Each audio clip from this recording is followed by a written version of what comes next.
Well, hello everybody. How we doing? Welcome to the second episode of Freaky Friday. I'm Raven.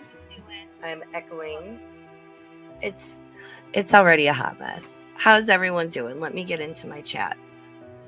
I apologize for the sound of my voice. Your girl is a little bit I'm a bit of a sickly burb, but I'm here. We're gonna do this.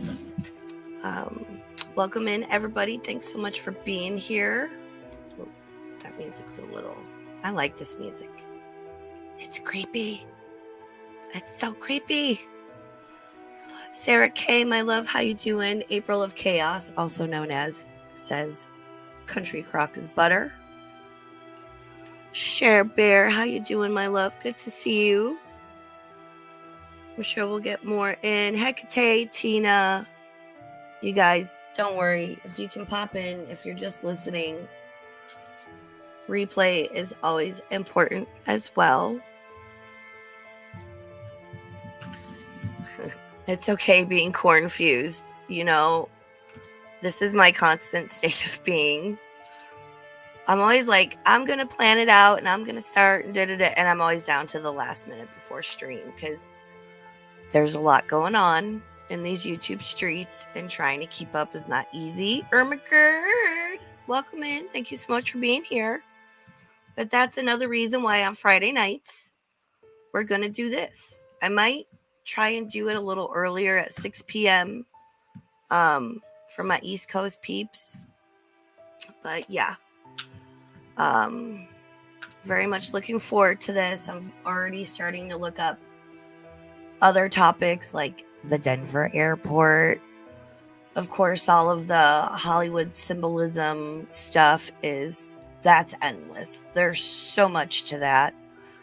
So I'm writing down topics and starting to research through them. I want to improve upon this, of course, as I go along. Yes, I do have my latte. I wanted something hot for my throat. Winston's on to bed. He's got his chip. He's chewing. He's my little man. I love him so much. I love him so much. So it's been a day. It's been a week. And again, always feel free on my community posts, my Twitter. Hey, not Sarah K. Oh, you know what? Give this one a chance. It's going to be a little creepy. Like, we're going to listen to some stories and stuff. But the last two videos I have, I think, especially my skeptics out there are going to appreciate. Because I personally feel like a lot of stuff is real. There's a grain of truth in everything. There's all kinds of stuff out there we don't know or understand, right? But I also very much believe in using logic, reasoning, to sort through some of this stuff. You know, is your house haunted, or do you have like a weird air suction that keeps opening that door open that the hardware hasn't been changed on in 80 years? Let's look at this logically. So I will always do my best to present both sides to that. It's going to be very good. Oh, same Sarah. I very much believe in the supernatural. I myself I like to say I'm an energy reader. You know, I like that term. So I had pulled up, let me look at my tabs and see what I got going on. So we're going to be talking about black-eyed kids, black-eyed children, the amount of black-eyed peas results I had come up while searching through this stuff. It was great. Shout out Capone Boxer. You guys, I'm so sorry about my voice. So I've got a little... Oh yeah. Oop, nope, can't show that. Hold on. Can I sign out of that and just go to a general one? Yes. Sweet. I gotta make sure I don't dox myself, BB. What if I full screen? Can I full screen this? Sorry.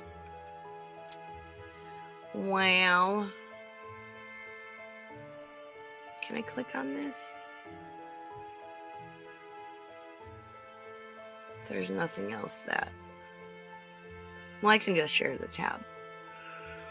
Okay, so I want to share this tab because we're going to read through a couple of things. I'm signed out of my stuff.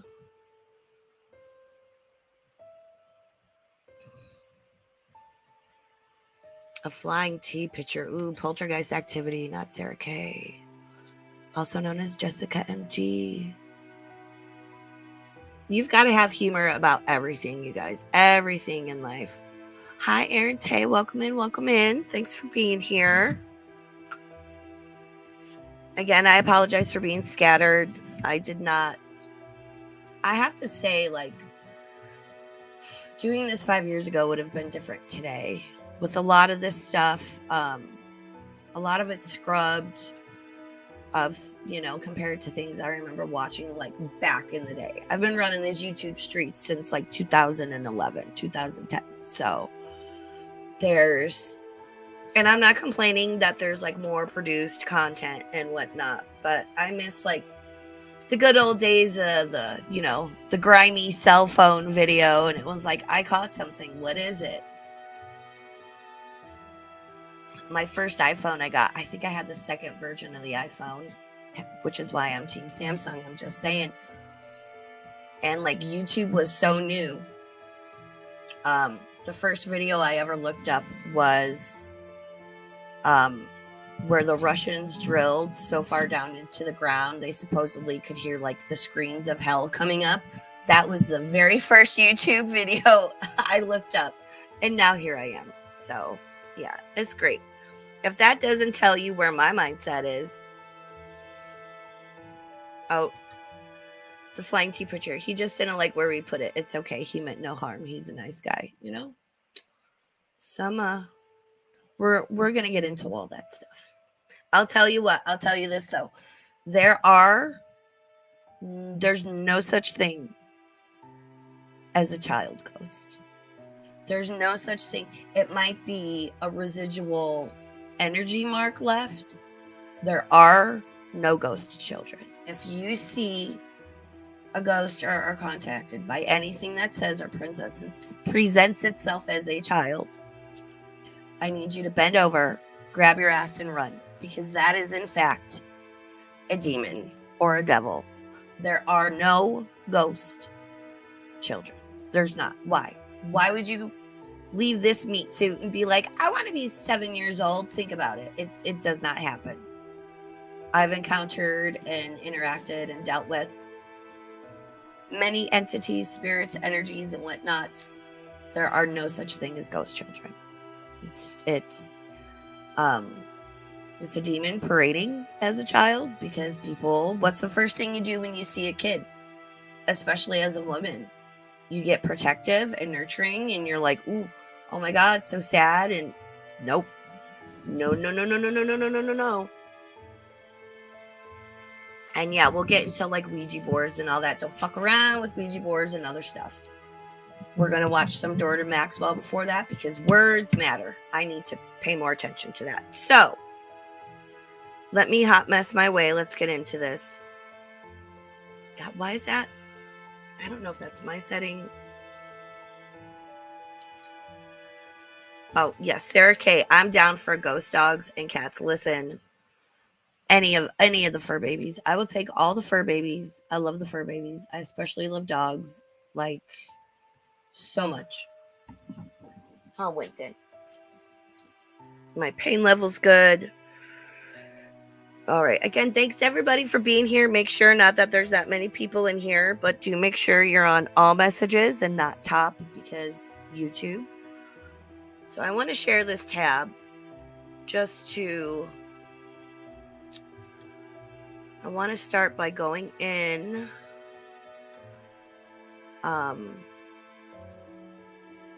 looking up a couple of things. So I'm going to share this so you guys can see my screen. There's no personal info on it. So I might not mooch around too much, because I don't want to, So this is so when you look up Black Eyed Kids myth, And you can see there's like my little picture I used. Oh, there's Roxy. Cool. The prime argument in the case against black-eyed children being real is the complete lack of physical evidence. This is a common problem with most paranormal phenomenon. The first recorded sighting of the black-eyed children was in 1996. I was 18. I remember hearing about it. There are reports of similar sightings dating back to the 1600s. Various studies have been conducted into the history of black-eyed child sightings, but it is currently unknown when the first sighting was reported or even where the legend originated. So the main deal with black-eyed children, we're going to do this one, is usually they're in pairs, right? You usually have one that is younger, say, I think between like usually 6 and 10. And then the other one is more like 12 to 16. So it looks like usually what you would assume to be a pair of siblings, one older, one younger.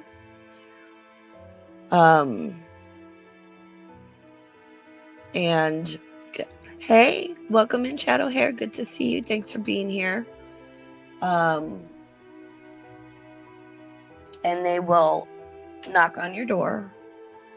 I've seen stories of them approaching people's cars, and they claim they need help. It's let us in your car, let us in your house. And the stories of people having let black-eyed kids in are not good. I think there's some purported, mysterious deaths and possibly illnesses. What sticks out with me, though, and I do have a personal story to share also at the end of stream, is it's the feeling that they give the people. Even before they see, like, their eyes are completely black, people in these stories always report having a very foreboding, that feeling of something is wrong. Something's not right. Something is wrong. But in your brain, you're like, it's kids. I need to help kids. I need to protect kids. So it's very much like a juxtaposition where you're seeing children standing in front of you, but you feel like it's a bad thing. So tabloid coverage. Claim tales black-eyed children have existed since the 1980s. Most sources indicate that the legend originated from 1996 postings written by Texas reporter Brian Bethel on a ghost-related mailing list relating to alleged encounters with black-eyed kids.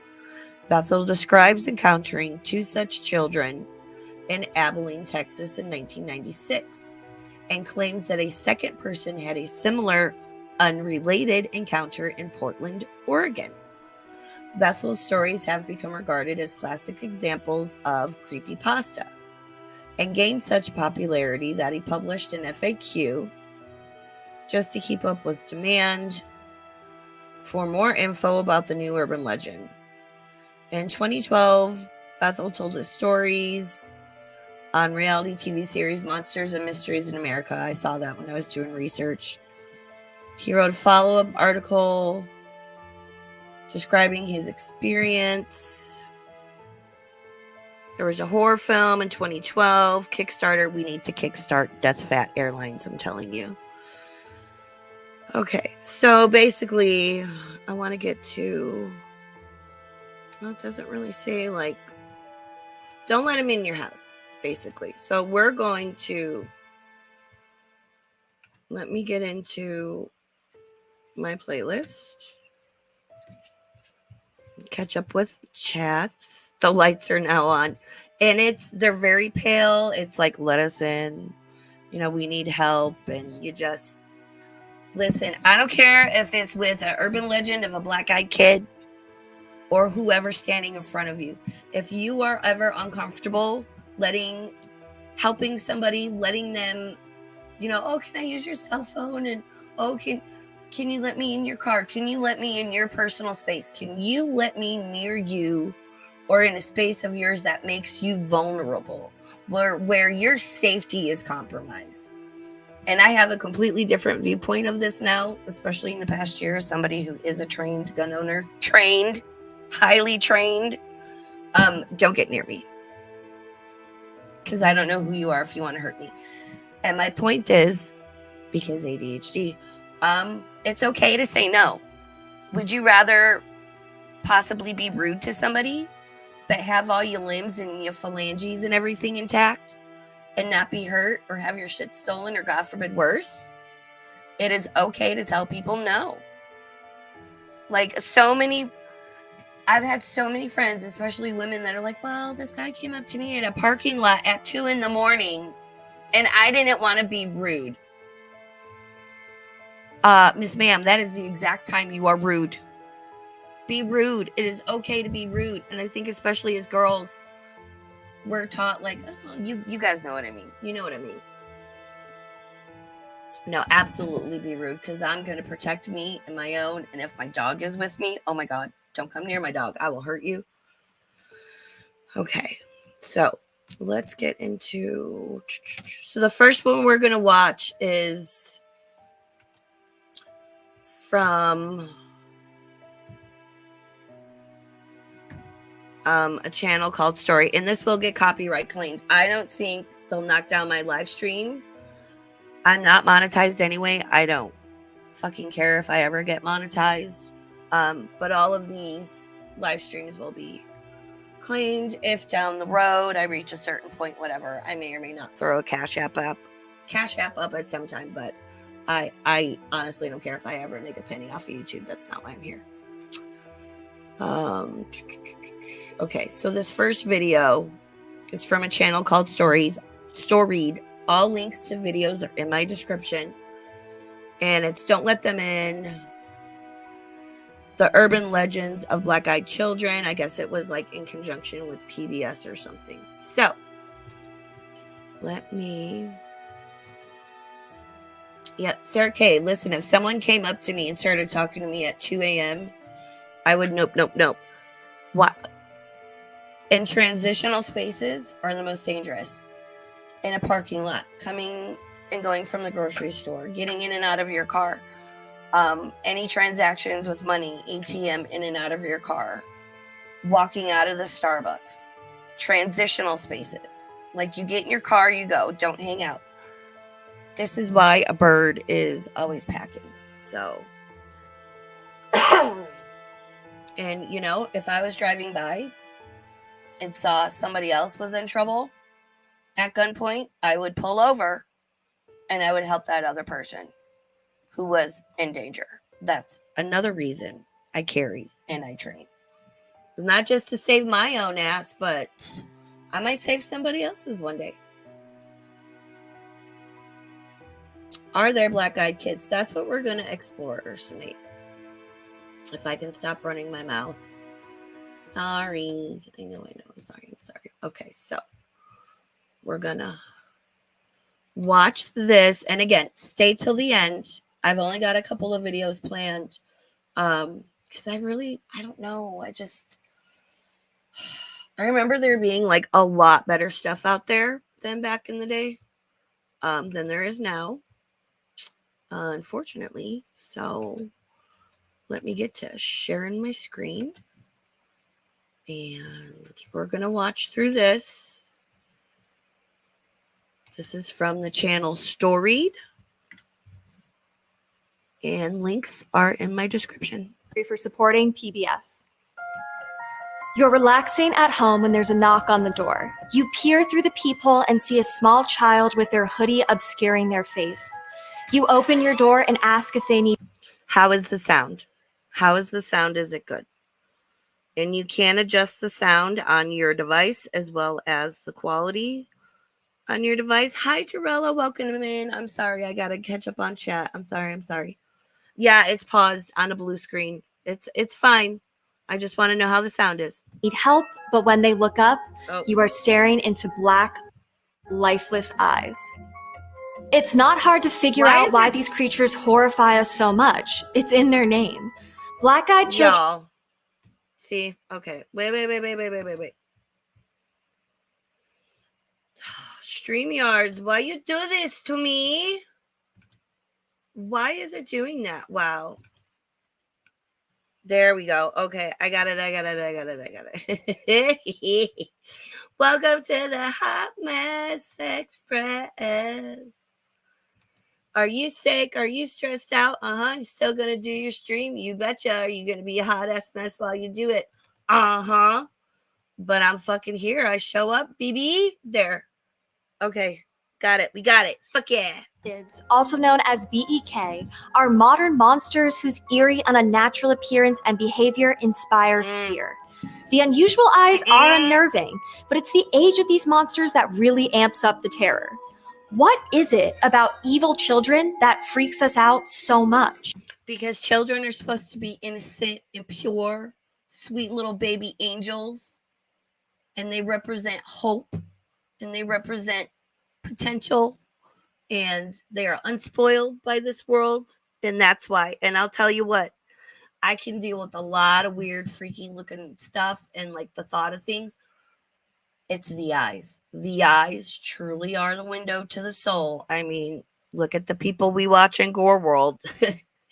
Crazy eyes, jet lagged eyes, psycho eyes. I mean, dead eyes, Yeah, so. I'm Dr. Emily Zarka, and this is Monstrum. The first report of a black-eyed kid appeared in 1998. Texan reporter Brian Bethel wrote of an experience he had 2 years prior while he was sitting in his car near a movie theater. Bethel claimed that his car was approached by two boys around the ages of 9 and 12 wearing hooded sweatshirts. One appeared as an olive-skinned, curly-headed young man, and the other a red-headed, pale-skinned, freckled young man. Bethel opened the window a crack, and the two boys asked for a ride to their mother's house to pick up some money so they could see the Mortal Kombat movie. To this day, Bethel recalls that when the second one of the boys spoke, he felt Exactly, Jarella. I was just saying that. Might have been before you got in here. There's no such thing as ghost children. It's a demon, a devil, a bad entity trying to fool you, because there are these things called elementals. They always have been, and they always will be. We're going to talk about portals in the woods, stairs in the woods, all kinds of weird shit. And yes, the missing 411. I am well versed. Welcome in Grateful Life. Thanks so much for being here, everybody. Felt an unnatural sense of dread. He pointed out the movie had already started and they wouldn't make it back in time. But the boys began to push harder, saying things like they were just two kids and that they didn't have a gun or anything. Bethel describes their voices as mechanical and rehearsed. The strange experience culminated in terror when he realized each boy had black eyes, soulless orbs, with no white showing at all. No. Understandably unnerved, he began to drive away, but one of the boys banged on his window and angrily cried, "We can't come in unless you tell us it's okay. Let us in." Bethel sped off, and upon checking his rearview mirror, he noted that the strange black-eyed children had completely vanished. In 2013, Bethel wrote that his strange experience with these children was originally shared in a private communication with a small group of friends on an email list that then was leaked onto the internet. I couldn't find any evidence of this original document, but Bethel's story is undoubtedly the foundation of all BEK lore, and that's how an urban legend is born. In eyewitness accounts and other stories, the childlike creatures are frequently wearing hooded clothing, although some versions claim they are dressed in antiquated outfits. They have odd— Oh my fucking God. If a little kid in Victorian clothing came up to me and had no eye, black eye, nope. This freaks me out. This is one of the few things that genuinely it freaks me out. odd speech patterns, black eyes, and perhaps most importantly, they just don't act in a way we think children should. Nope. Similar to some vampire legends, it appears that they must be invited into a private space. And to me, don't invite them in. The little black-eyed children or anybody else you meet that gives you the heebie-jeebies, as they would say when I lived in Hawaii. Oh, it gives me that chicken skin. I love that. Oh my God. Shout out Hawaii. Like gives you goosebumps about, oh, it gives you a chicken skin. Oh yeah. And I can cover some of the Hawaiian stuff. Mini hoonies. Talk about freaking me out. Nope, nope, nope, nope. I don't like a mini hoonie. This creepiness evokes fairy, demon, and changeling vibes. Though encounters tend to end without lasting effects, some people who've had run-ins with these creatures report nightmares and agoraphobia. Through the numerous I was like, did she say agoraphobia? Wow. I'm so glad we have Friday nights to do something non-Goro related because my brain literally heard that beautiful, sweet woman say agoraphobia. Wow. interviews Bethel conducted as his story circulated online, others across the world began to speak up about their own supposed experiences with other black-eyed children.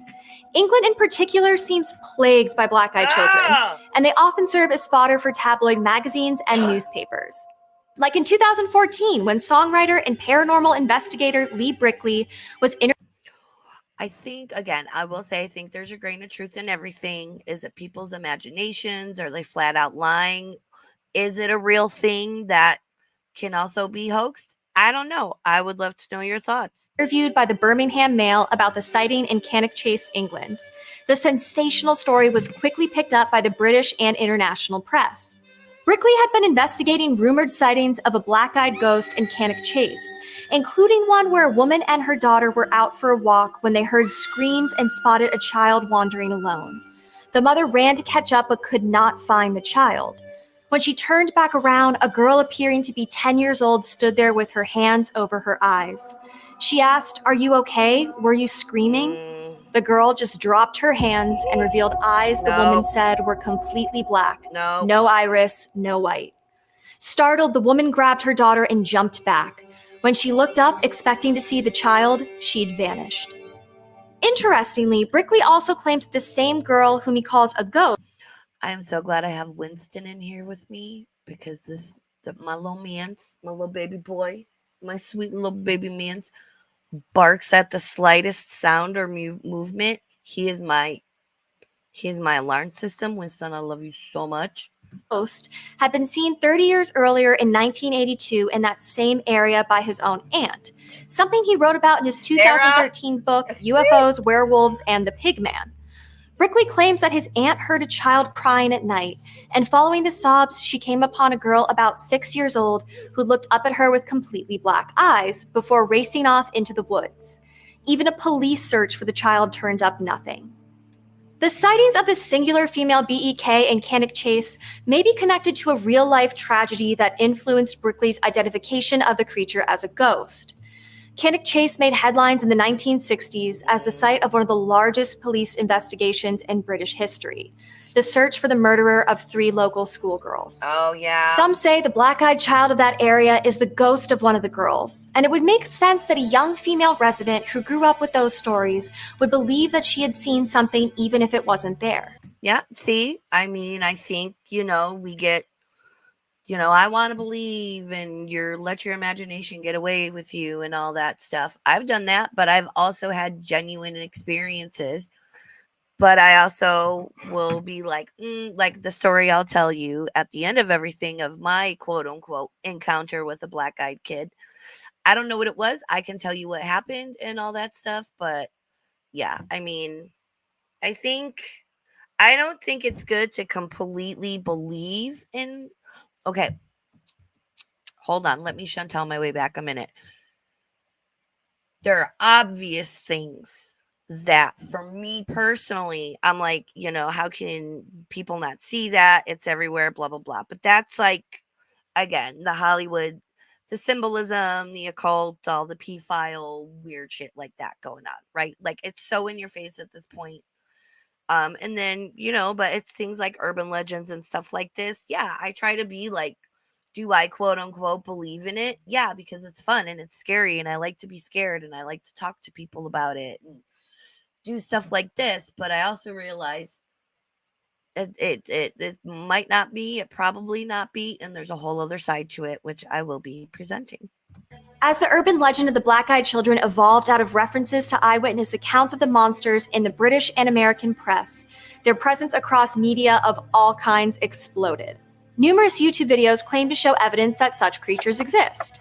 The BEK also gained notoriety and lore expansion through crowd-funded fan fiction texts.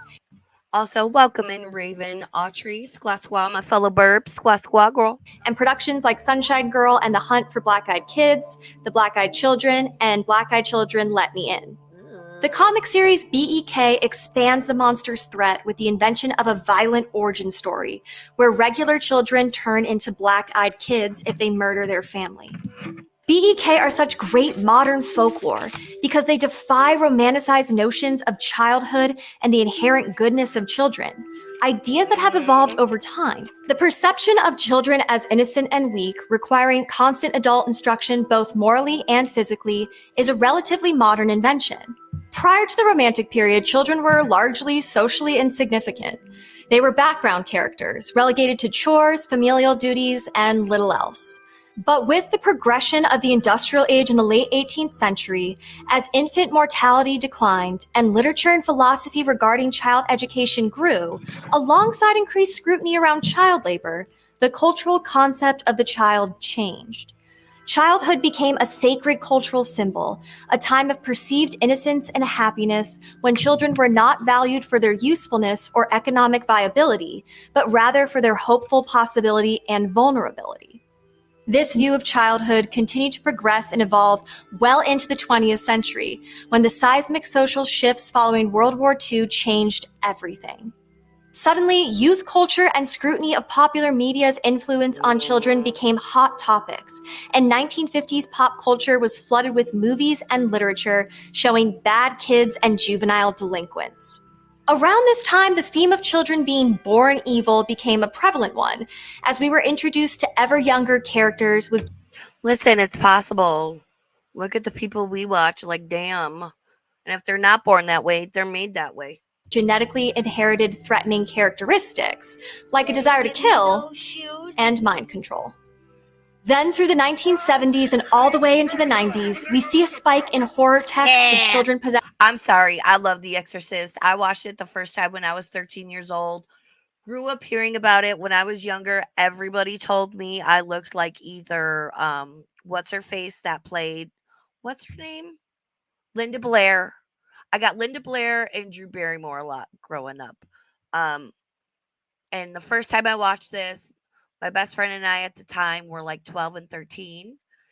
And she was raised like very strict Catholic. And I was raised more secular, as you guys all know. It scared the shit out of her, and I thought it was hilarious. But I also watched Night of the Living Dead for the first time when I was 5 years old. If that doesn't explain me, I don't know what does. Possessed by demons or some other kind of evil entity. They're even portrayed as the literal offspring of Satan or the devil himself. Damien! The rise of the child villain can be framed in countless ways, including an emerging fear of youth culture stemming from a movement away from traditional conservative ideas by younger generations. Others argue it's a manifestation of Freud's Oedipus complex, where it is the id, the instinctual, unconscious part of the mind of the child that wants to murder the parent. Again, shout out to the YouTube channel STORIED, where I got this video from. Links in my description. Check out their channel. Give them a sub, a like. They're great. This is great. This is why I included this. It's so good. Or Peter Pan syndrome, which locates the child's desire to kill in an attempt to reject their own future as an adult. And sure, as a generalized explanation for the increase in fictional accounts of terrifying children, these all make sense. But none of that really explains the other key feature besides age that makes the black-eyed children scary: those black eyes. The eyes are the window to the soul is a familiar saying. We communicate with our eyes, and they serve vital survival and social functions. So when they appear unnaturally obscured, we become uncomfortable, even scared. Scientific research does show that we tend to track the eye movements of others as an evolutionary social mechanism. Perhaps the inability to follow the gaze of the BEK is what adds to their eeriness and the danger they threaten. They could be looking anywhere or nowhere. Unfortunately, this concept was at one point taken to the extreme with a practice called physiognomy, which is predicated on the idea that one's facial features and eyes could be read as a natural language that would reveal insight about a person's character, or supposedly an indication of their ethnic origins. Listen, I've noticed people that have certain facial characteristics about them do fall into certain personality categories. I'm not gonna describe any of that here for several reasons, but there are people, like, I'll say this. The first time I saw what S-Jam looked like, yeah, I had that one figured out real quick, and I was not wrong. So yeah, sometimes like certain facial characteristics, physical characteristics that lead over into like your movements and speech patterns and stuff. I've noticed there are particular groups of people that stand out to me, and yeah, they're all a certain way, and it's all very much a no for me, dog. I'm like, nope. Needless to say, there was a lot of bigotry and racism in the practice. Although its roots date back to ancient Chinese, Japanese, and Arsenate, do you have a lemon? Do you even have orange juice? Do you have any sort type of citrus or citrus equivalent ingredient? I might be able to help you on this one. Listen, I'm a lime girl. I love lime, but we can help you figure this out. Even a Gatorade or a Kool-Aid moment situation type deal, something in that vein. Do you have that available? Yes, Drilla, Senpaku eyes. Michael Jackson had Senpaku eyes, where like the white. That's one of the things. There's other things. I'll go into it one day, but I don't want to offend anybody right now because, yeah. Mesopotamian traditions, the practice held prominent intellectual weight in Europe until the 18th century. Unsurprisingly, the eyes were the most important feature to interpret. According to a late 15th century text, eyes with no whites visible were manifestations of unreliability in a person. There is also a larger cultural history of dark eyes or black eyes being tied to inherent evilness or an inner darkness, including many racist depictions of non-white individuals in literature, including children. Dark or black eyes are also featured in evocations of possession and demonic presence, and often symbolize a lack. I have like hazily green eyes, and you can't really notice it when I do my makeup a certain way and I use those like more pinkish, redder, warm neutral tones. I can make my eyes really light and really pop. And I've done that a couple of times and just like been out in the wild. And I have unsettled a couple of people with the appearance of my eyes, I guess, because I don't know. It's literally just the way I did my makeup. Maybe I was feeling like a little bit of a spicier burb that day, but I've had people react like, "Oh, your eyes are like weird looking." And I'm like, I don't know, man. It's blame color pop. Lack of control. To me, black-eyed children are the, excuse the pun, offspring of four main threads. 1, our natural wariness of an obscured or unusual gaze. 2, intergenerational conflict. 3, the legacy of malevolent children in horror films. And 4, the ease of which the internet reinforces urban legend. Oh, and on the subject of eyes, serial killers. Like Ted Bundy's very intelligent, was considered attractive. That guy up in Idaho, I can't remember his name, and I refuse to say it even if I did. They all have dead eyes. The eyes are so important, and I think that's part of what fascinates me. The power of the internet to expand the reach of these creatures cannot be overstated. Historically, folklore and folk tradition have been passed on through generations by word of mouth and could even take years to spread from one country or continent to the other.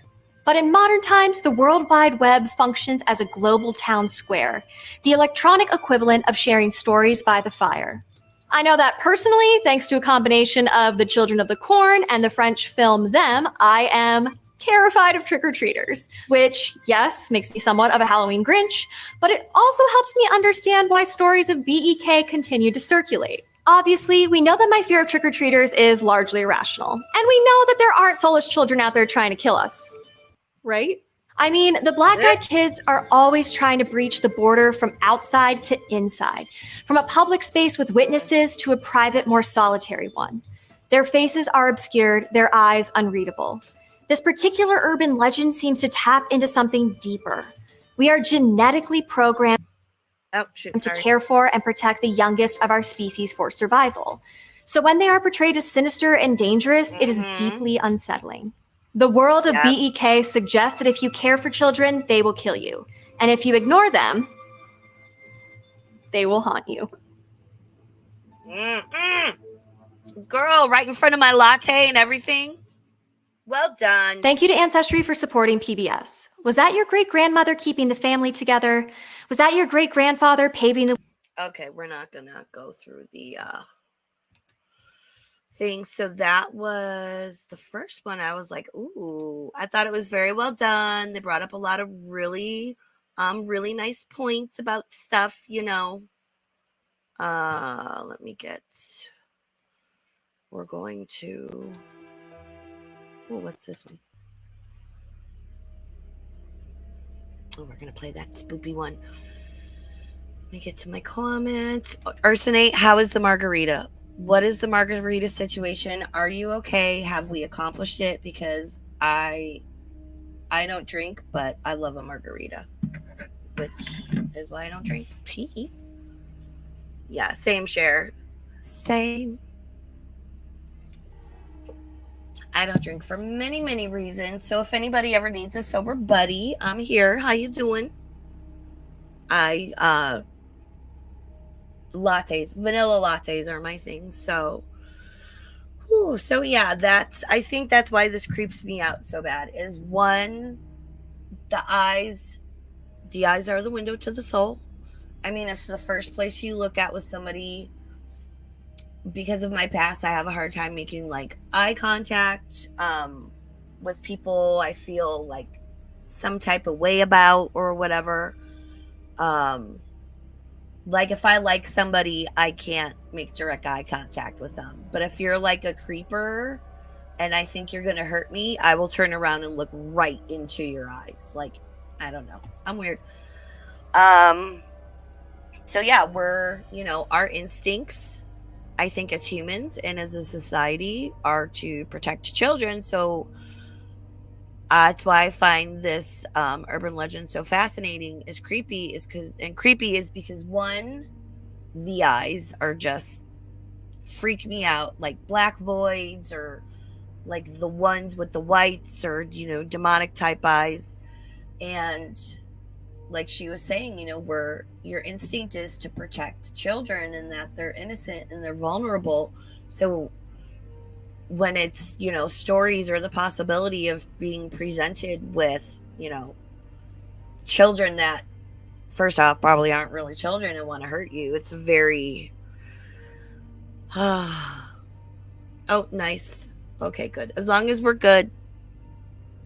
Good. Ursonate's good. Right, Sarah. Ursonate's being a responsible adult. So the next one I have, where am I at? Let's see where we're at with all this. Okay, so I'm going to... I had some other stuff saved because I wasn't quite sure. I want to go to... We're going to watch one of those like top 5 scary videos. And there's a reason for it. Okay? There's a reason. Because that's going to lead into the video after that, which is going to expound upon the other side of the argument. And yeah. I saved this. And I'm going to revisit this in the future. Like I'll probably, do whatever.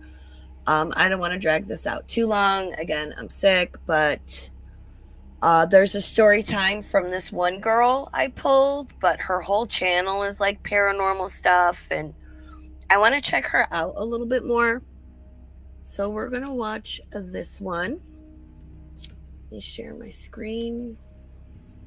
So again, but all the links that I had planned are in my description. So if you want to go watch the girl, her name's like Mackie Albertson or something. Let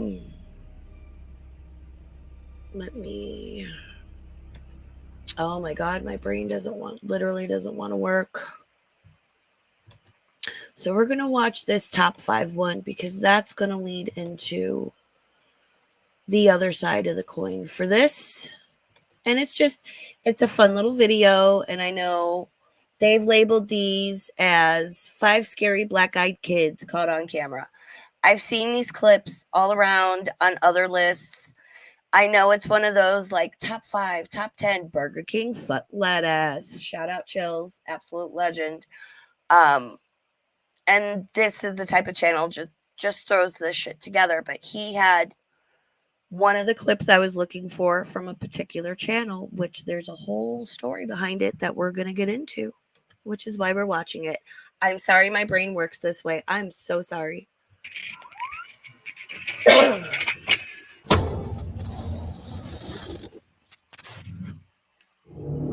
Plug your phone in, Share Bear. Plug it in. Plug it in. Hello everyone, my name is Spooks, and today we'll take a look at 5. Oh, it's so creepy. Look at it. And yes, I know exactly what video and channel. I know. I'm up on it. I know. 5 horrifying black-eyed kids caught on camera. Thank you to this awesome viewer for suggesting the topic. As always, if you have any suggestions... That fucking screen name. Negan Loves Lucille. You app. Wow. I'll tell you what. I never watched after Glenn. I'll say that. I never watched again after Glenn. For future caught on camera videos, feel free to leave them in No the comments spoilers. down below. Before we begin, black-eyed kids are supposed paranormal creatures that resemble children between... Yeah, if you could hit the thumbs up,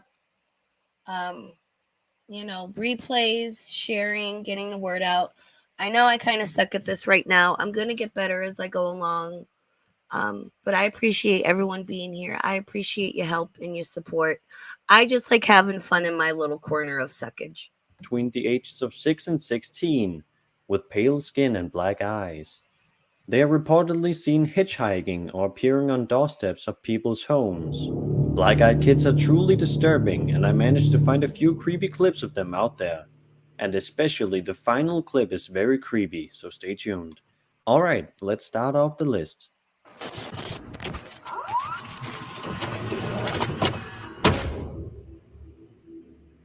A YouTuber by the name of Fantastic Daily apparently managed to isolate a low-frequency signal that appeared in the background of tons of his evidence of black-eyed kids encounters. He played the frequency every night for a week and... Keep this one in mind. Fantastic Daily, this channel, this is who we're going to be talking about after. Until he managed to capture a black-eyed kid on camera. He set his laptop up near his door with an open window that gave good access to the front porch. His laptop was set to record to an external hard drive and then loop the signal throughout the nights. Capturing nothing on the first 4 nights, he was finally able to capture something on the 5th night.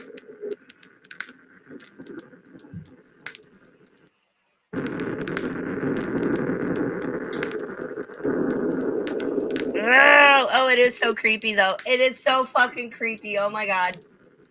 It is so creepy though.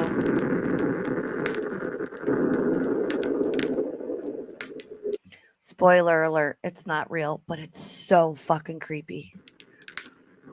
She stands like this for an hour.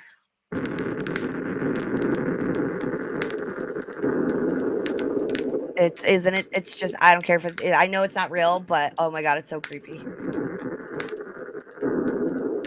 Ah!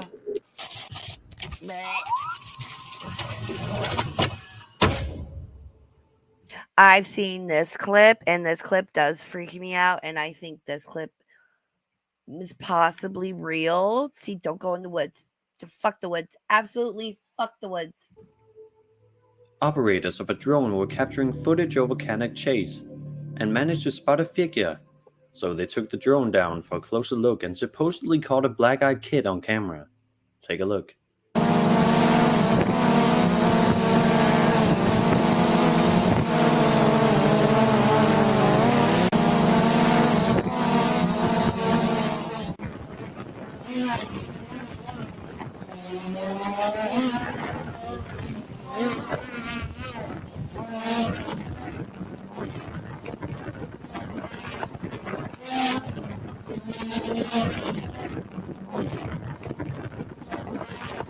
No.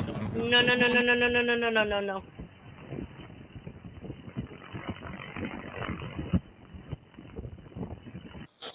Oh, I hate it. I hate it so much. There's a whole thing with the woods. Oh God.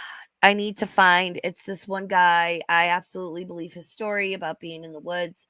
I think it's in my area, and it's a lot. I've got my planner. If you can hear my journal, I've got my planner. My Fridays, I have not planned anything out. I want to know. There are things I'm going to have to put off, like the Denver airport. I need to do a lot more research. That's probably going to be 2 or 3 parts. I think I might go into Jordan Maxwell last weekend. Again, I'll get better. Let me know. October is going to be bussin', y'all, because first off, it's spooky month. Second off, it's my birthday month. Third, I live right by Virginia City, the Donner Memorial Site. Like, I don't know that I could drive out to Lovelock. That's a little far away, and do like the caves where the giants are at, and that's indigenous land, and I don't want to be disrespectful. October's going to be really good. I know I suck, but stay with me. I love you. This Thank you. next video was also uploaded by the YouTuber Fantastic Daily. I am very much a Libra. Yes, very, very much a Libra with Scorpio influence. Who seems to have a huge fascination with the black-eyed kids. In this video, he claims to have spotted a black-eyed kid a little before 9 p.m. on his way home from work. Again, Fantastic Daily. Remember that name.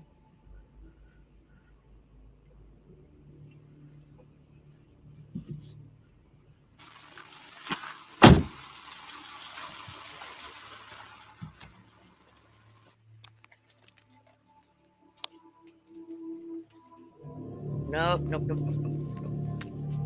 Oh, I hate this. I hate it so much.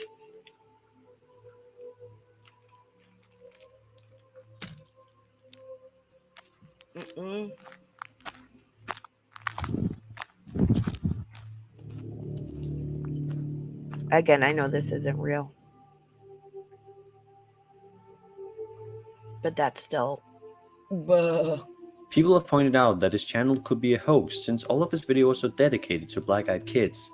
But nevertheless, the And again, this video is a few years old, and we're going to talk about this after. possibility of black-eyed kids existing is disturbing. Yep.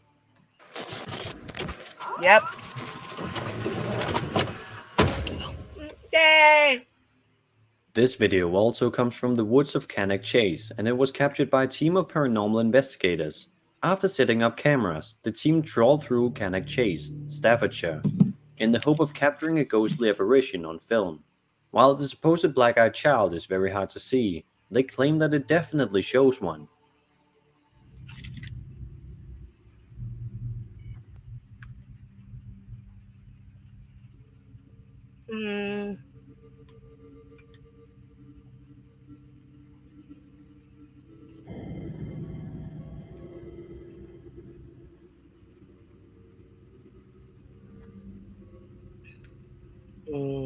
That's creepy.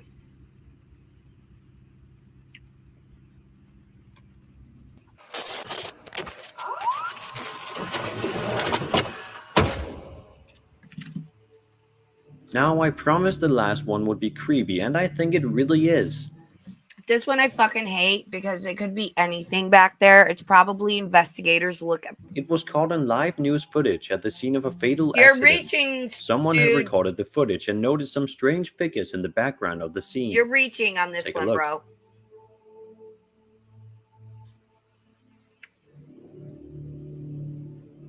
Now let's check out the zoomed in version in slow motion. Look at the person over here, though. That's more on the right side of the screen. But I think this guy's reaching.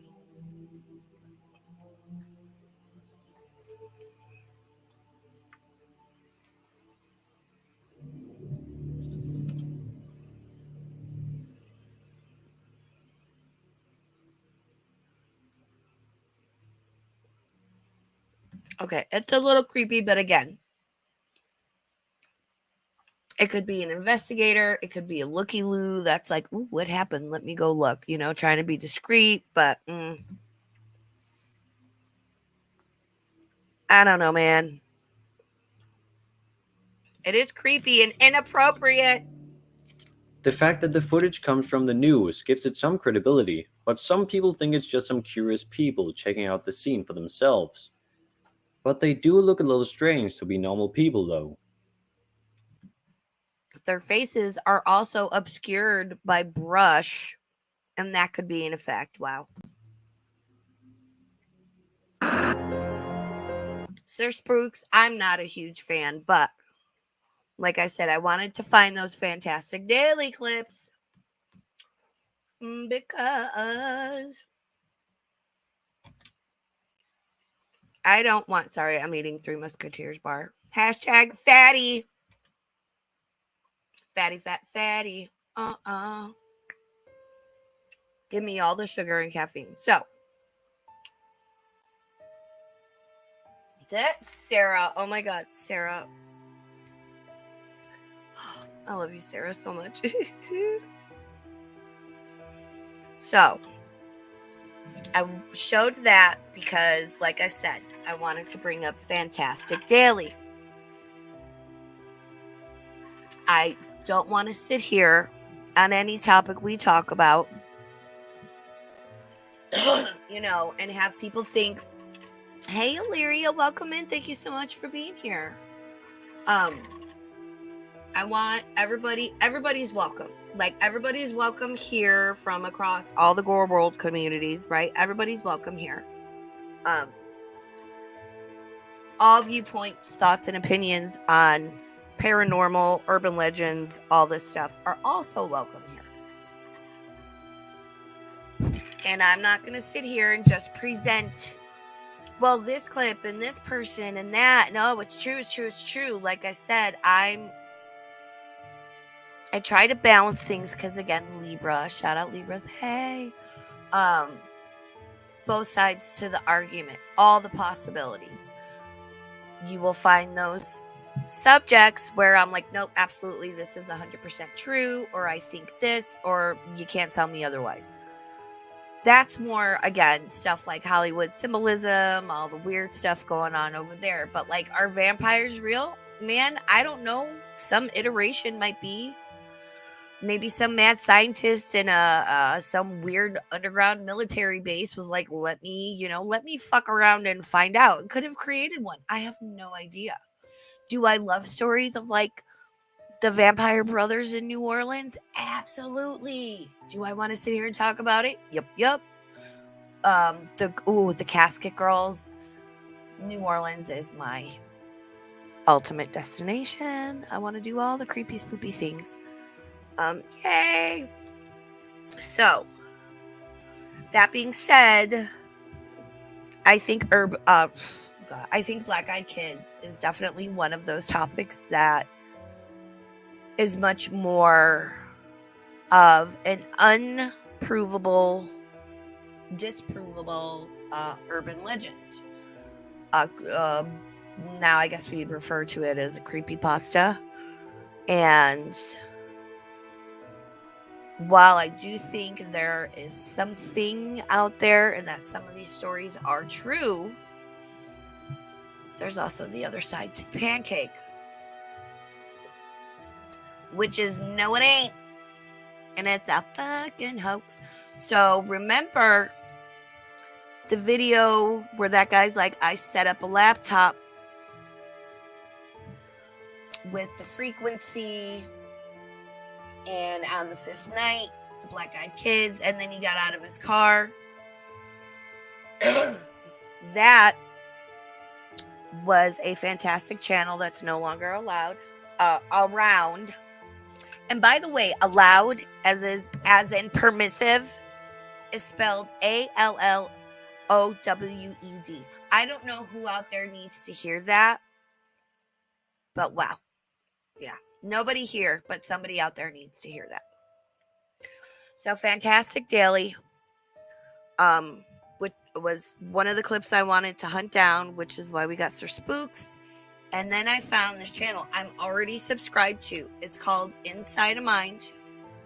They are fantastic. I absolutely love them. Again, everyone's links are in my description. Absolutely.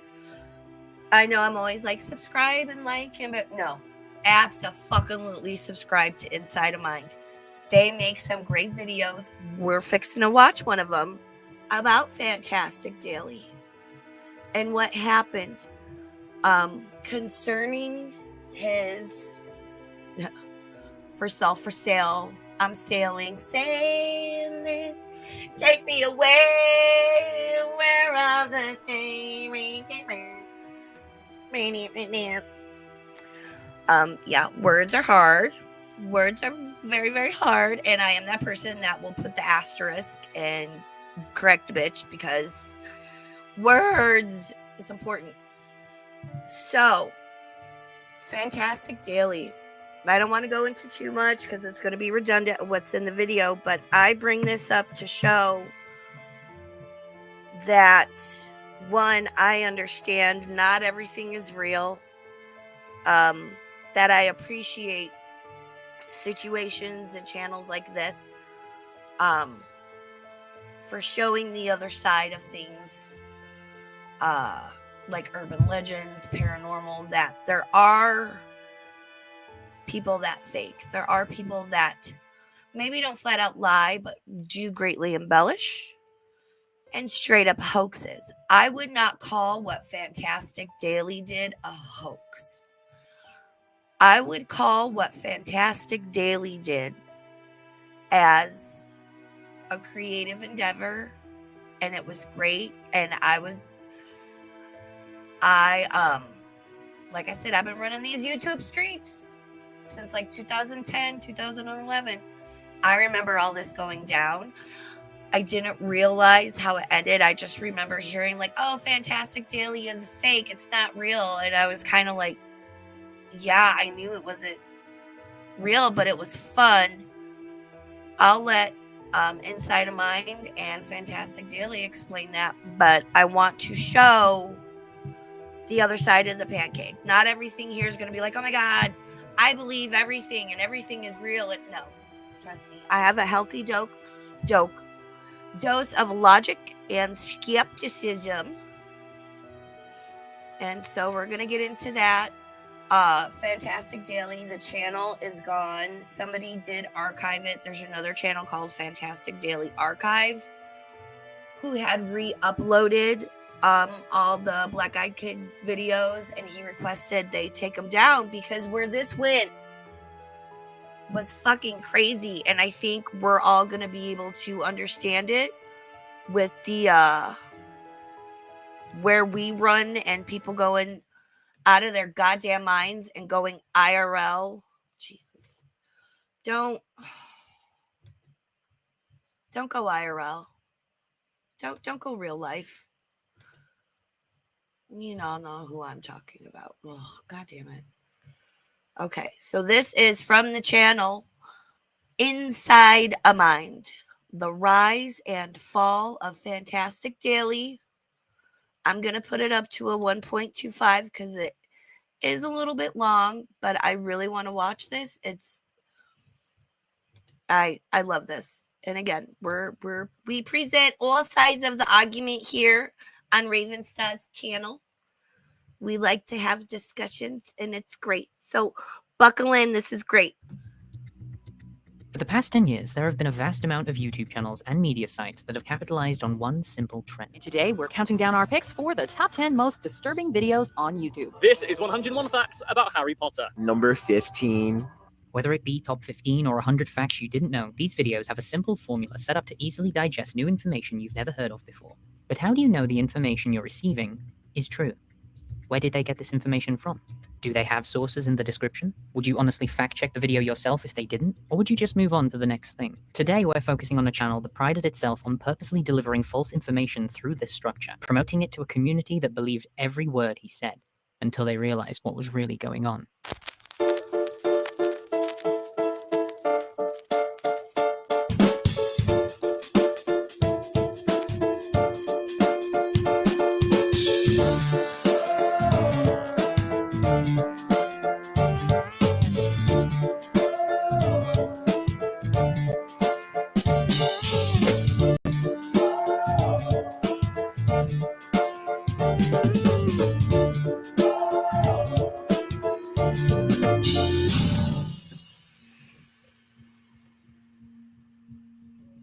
I lived in Los Angeles at the time, in like right at the beach in Santa Monica, and there's just, you know, apartments all over. And I think this is also very much a cautionary tale of know the community you are catering to by making videos. Know the community you are going into. Like, I don't know, say coming into Girl World and being an ill-informed, obnoxious little shit stirrer. And even if you're already a part of that community and choose to become a creator, especially, I think every community is picking, not just Gore World, the paranormal, whatever. What you say and do, be careful what you say and do when you put out there. That energy you put out is what you're going to get back. I believe that across all facets of life. But I think Fantastic Daily's tale is very much a cautionary tale of know your audience. We had a friend who lived up in the mountains, and so we would go to their house to shoot it. And this was in the middle of nowhere, and it was a very, like, you know, unique looking location. So we consider that like a quote unquote shooting location. The man you're hearing is someone who went by the name of Muto Made here on YouTube, along with all his other social medias. The clip you're hearing is from an interview I did with him last year discussing the controversy of his YouTube channel, Fantastic Daily, a channel that no longer exists if you search it up, but we'll get to the reason why soon enough. To put it simply, Muto was a filmmaker. He had an old YouTube channel, Muto Made, which consisted of all his past projects, including several different web series, collaborations with other creators, along with a feature film placed as the channel trailer. Muto's first spike in popularity came after the YouTuber Nightmind covered his sleepwalking show, sending a good chunk of his fanbase Muto's way. This encouraged Muto to dive deep into other content Nightmind was covering at the time, which consisted of web series that blended fiction and reality together, otherwise known as unfiction or alternate reality games. This was a whole other level of immersion that Muto hadn't seen before. He didn't just love this idea, he wanted to create something just like it. But then I started realizing that YouTube wanted something that I wasn't giving it, which is something more realistic. That it doesn't want like narrative web series stuff with title sequences and producer credits and stuff. It wants something that it thinks is real-ish. Yeah. And I started thinking about, you know, what type of channel does that? And I thought that's, again, while researching this, I was like, where are like the old, you know, I filmed it on my new potato, like grimy 30-second clips of like, what am I seeing? Something here isn't right. YouTube is so overly produced now, and it's great, but also like, yeah, again, I'm happy with my suckage in my little corner, and I miss those grimy, shaky little cell phone videos. These shitty list channels, these like, you know, like the 10 best, you know, UFO video nonsense. Yeah. And I was like, sorry, I have to do it. Burger King foot lettuce. That's what I could do. That's the modern found footage backbone. In 2017, the first batch of Fantastic Daily videos were created. It was set up exactly like your typical clickbaity YouTube channel, red circles and arrows in almost every thumbnail, enticing viewers into clicking onto the video, taking in all the new information about mysterious creatures found under the sea or found in abandoned buildings. The only difference between him and other list channels was that every single thing he mentioned within his videos were completely fabricated by himself. Right? You got a channel like that, and you just amass all this stuff, but what if I just make all that shit? What if I just fake it all? Like, why the fuck do I have to go like steal people's UFO videos from Paraguay, right? I'll just make the video. What the fuck? I'll just make them. And I was like, well, so what do I call them? I love this. Fantastic Daily shout out. I don't think you'll ever watch this. I love your mindset. He's like, why? Yeah, why am I going to go steal somebody's video from? I'll just make it like good for you. But ooh, he did not realize, y'all. I need to call something really broad because I don't know what this is going to be yet. I was like, so I got to call something broad. So I'm going to call Fantastic Daily. And apart from one or two comments, most people watching were none the wiser that this was completely fabricated. After a good backlog of fictional top 10 lists were created, he decided to go further by incorporating his own story for the channel, one revolving around a paranormal entity commonly known as the Black-Eyed Kids. And I made something about this Black-Eyed Kids story, and to this day, this is great. I made a video that purported to have two black-eyed kids getting arrested in Manchester. I love this. This guy's fucking brilliant. I love this. In England. And they, and then in the jail, they disappeared. And to this day, if you search like Black Eyed Kid Manchester, like auto completes, and it got huge, and people still send me notes saying like, I heard 2 Black Eyed Kids got arrested in Manchester. You should look into that. No one knows I faked that story. Oh my God, dude. I heard these 2 keys like, yeah, I made the fucking video. It's not real. Fucking brilliant. And when I saw that story get really big, that one video get really, really big and get like hundreds of thousands of views, I was like, you know what? I need to make more Black Eyed Kid videos. So I started thinking, how do I make this into something I'm used to making, like a horror movie? And so I basically started to formulate, and this is all, I'm making this sound like this was very specific. It was very free form. Of like, maybe I should make a video that feels kind of like a found footage movie, and then maybe I'll extrapolate off of that one. And I wasn't quite sure how it was going to work. So I made. Found footage freaks me out. I saw Blair Witch like back in 98, 99, 2000, whenever it came out. I hate the woods, and I believe in like, paranormal stuff. When I tell you I left the theater in tears because it scared me so fucking bad, because like, I hate the woods. Fuck the woods. Fuck the woods. I live by Lake Tahoe. Ain't never been up there exploring. Nope. Did a video about like this really gobbledygook science of how I made an audio signal that would attract Black-eyed kids. And I played it outside. I remember that. And I played it outside of my house for a week with a camera. And then one day, after 5 days of doing this, 5 days later, a Black-eyed kid shows up to my front porch, and I got it on camera.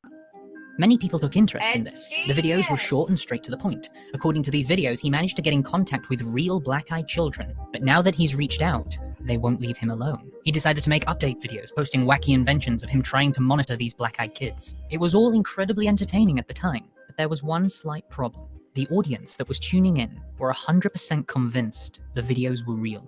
Now, upon that sentence, you may be thinking Fantastic Daily was attracting young kids who... I remember seeing that video for the first time, and I was like, holy hell, what is this?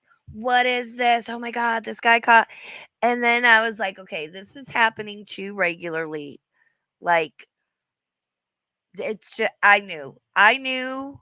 But again, when we go into a theater and watch movies, suspension of disbelief. We suspend our disbelief if it's well done and well written and acted and produced for that period of time while we are watching that movie. We have suspension of disbelief. We know, Scarlet Witch or Harry Potter or whomever it may be, suspension of disbelief. He didn't, again, he know your audience. This guy had no fucking clue how voracious the paranormal community is. I used to run in that community. There's some great people over there. There are some not so great people over there. And I even dipped into a whole other community, which I'll talk about one day. Know your audience. This poor man couldn't understand the difference between what was real and fake. But that wasn't true at all. These were fully grown adults, estimated to be between 30 to 50 years old, all completely convinced that this man was experiencing hauntings from black-eyed children. Why were there so many adults believing this story? Because Fantastic Daily was promoting this story to the paranormal community. Yep. A lot of people thought that this was real because, like I said before, like I infiltrated the paranormal community by doing this. Yep. Because my thought was, if I'm going to tell a story in a new space, I can't go to the ARG community. They're not going to buy this. They're not going to enjoy it. It's just going to be nonsense. I need to go to a community. For those that are not aware, ARG stands for alternate reality game, and it's usually like a whole series that's oh God, there's been a couple out there. Like, if you remember, like, Lonely Girl or whatever was, like, the teenage girl sitting on her bed talking to the camera, like, years and years and years ago. That was, like, an ARG. There's another one with, like, a younger... there's a lot out there. But, yeah, ARGs are a thing. I think there's, like, some that are assumed on TikTok where it's like, my garage is haunted. And it isn't expecting to hear a story, so that they can be shocked about the story, right? And I thought, that's fun. It's like it's like putting up like a carnival tent in a new town. They're not expecting to see a lion jump through a hoop or anything like that. It's like, you guys have never seen this before. I'm not going to put on a circus in a place where there are other circuses. Upon his I love research, he you managed so to find much. out certain journalists in the industry would happily share his work without a care in the world on whether or not the information provided was fake. One of the things here was that, like, to make this feel hyper realistic, I wanted to rope in the actual viewers and the community at large. So I would Thank you, Sarah. proactively plant my videos and my story using a lot of puppet accounts all over the internet. I figured out that certain journalists were weak in the British tabloid space. There's this one guy in particular, John Austin, who constantly posts. See, this right here pisses me off.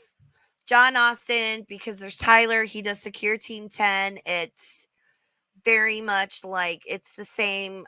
I need to look into that because I've been following Tyler for years when he had like 20,000 subscribers, and now he's up to like 1 million or whatever. Secure Team 10, so it is different. I don't know. Oh no, it is Secure Team 10. God damn it! It's a whole other ass mystery I gotta look into. Son of a bitch. Secure Team 10 videos, and Good so I John thought this Tyler journalist has runs got to be that. weak because he's just going for views. So I used one of my puppet accounts to send him my story and be like, you should check this out. And sure enough, he ran an entire story on my black-eyed kid experiment and how I had attracted black-eyed kids, and I got like thousands and thousands and thousands of subs based on that one article, and maybe hundreds of thousands of views based on that article. And so more and more of the quote-unquote paranormal community was showing up to my videos. And some of these people are kind of like pseudo-scientific, the same kind of people that believe like essential oils are going to cure cancer. These type. Okay, fucking watch yourself. I don't think essential oils are going to cure cancer, but I will tell you as a fact that, yeah, ghosts and spirits are real. You can go fuck yourself on that, bro. Would show up, and they eventually have their own YouTube channels, and they would make videos about how I could protect myself against black-eyed kids. After a few months of success, many viewers became increasingly invested in Fantastic Daily's story. Perhaps a little too invested. People sure. Kat, how dare you be like, oh my God, were you like napping? Were you eating something good? Did you forget? Were you checking out some of the other stuff that's going on? Because y'all see me running around after this on Fridays and everybody's chats. Yeah, you guys see me all over. Don't ever worry about being late. I'm glad you're here. I hope you're feeling well. I love you very much, Kat. Enough, they were like volunteering to come to the house with shotguns and like and help defend my family and this and that. And it got kind of Goddamn, learn how to rack your slide better. Aggressive. Don't take two little fucking fingers. Grab the slide, pull it back, rack it. Rack that fucking slide. Damn, y'all. I hate when they show clips like that. Damn. tense. And so I started to see in sorry. comments that people had figured out where this house was. So I had to go back into the videos and like blur all the videos using YouTube's blur tool and all that. So they figured out where his cabin was based on these videos. And I thought I had done a pretty good job of wiping all that out. And then I discovered that I hadn't. One user in particular became really invested in the story. People were selling like audio signals that would counteract my audio signal. This is where it takes a turn. Right? Like it was very, very crazy. And instead of just ignoring it, I built the story. I used that stuff. I would contact these people, be like, hey, can I use your video? I would love to share this. And so I would bring these people into the story without them knowing it's a story because they were just happy to contribute. They just thought, they were making videos about a monster attack and that this was their best guess on how to defend against it. I was like, I'm happy to use that if you allow me. And they allowed me, and so I used some of this. So there's one particular guy who sees himself as a scientist, even though I think that's debatable. And he was promoting different ways of using the technology. He's very into audio signals, using his technology to fight back against these creatures. And I made a series of videos using his techniques to a certain degree. And he was getting really, really into this series, really into it. And there was one point where he wasn't happy with my ability to use his techniques. He thought his technique was better than I was portraying it to be. And he started digging, and he discovered my business license in California. And he discovered my real name, and that I was an actor, and that I was a filmmaker, and then made a website that had all of that information, my home address, my personal name, my business license, everything, and made a website on his website and posted links on all of my videos. So this guy who'd been following along obviously believed all of this was 100% real. 100% true. Never even bothered to ask, which, you know, maybe be like, yo, bro, is this like all real? No, 100% believed it, was making signals. You can't do it right. So there's obviously some stability, narcissistic issues here with the skeptic dude. Ended up finding out this guy was like an actor, filmmaker, producer, doxed him. This dude got mad because he realized it wasn't real. Fantastic Daily, again, know your fucking audience, had no clue what he was getting into. He thought he was just a filmmaker having fun and putting out something people enjoyed. He had no idea how voracious the paranormal community was, how desperate some of those people are to believe that this is real and it's true, and they engulf themselves in this night and day. So this asshole, this butt muncher right here, finds this guy's information, and puts all of his stuff out there, is going into his videos and posting links to like a website with the docs because he was upset that this wasn't real. Yeah, bro. Damn. And I was like, oh no. Oh, so he doxed you? He doxed me. With Fantastic Daily's personal information. No, Fantastic Daily did not put disclaimers because, again, and this was like some years ago. This was maybe 2014, 2015-ish, I want to say.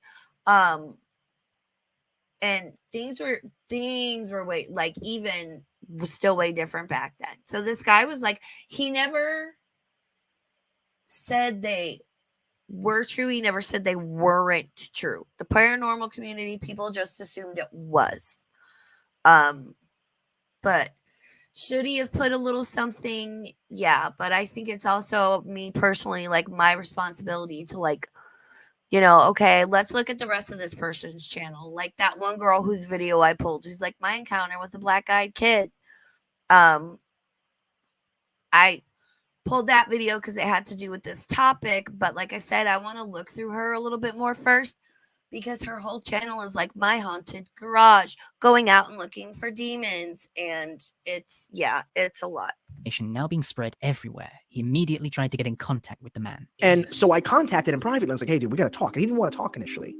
And I was like, listen, you just put me in a really precarious. No, he didn't, though. Like, this gets fucking crazy. Position. It's scary. I'm going to do everything in my power to fight back against this. You want to get on this call. This poor guy. And so he got on the call, and I explained to him, I was like, listen, you put my personal home address on your. And listen, the guy, again, he didn't know what he was getting into. I don't think he was malicious in this. I think he was a creative guy. He found something that hit. He wanted to do something creative and fun and whatnot. He's a filmmaker. He's an actor. He's a writer. He edits. Like, this is his forte.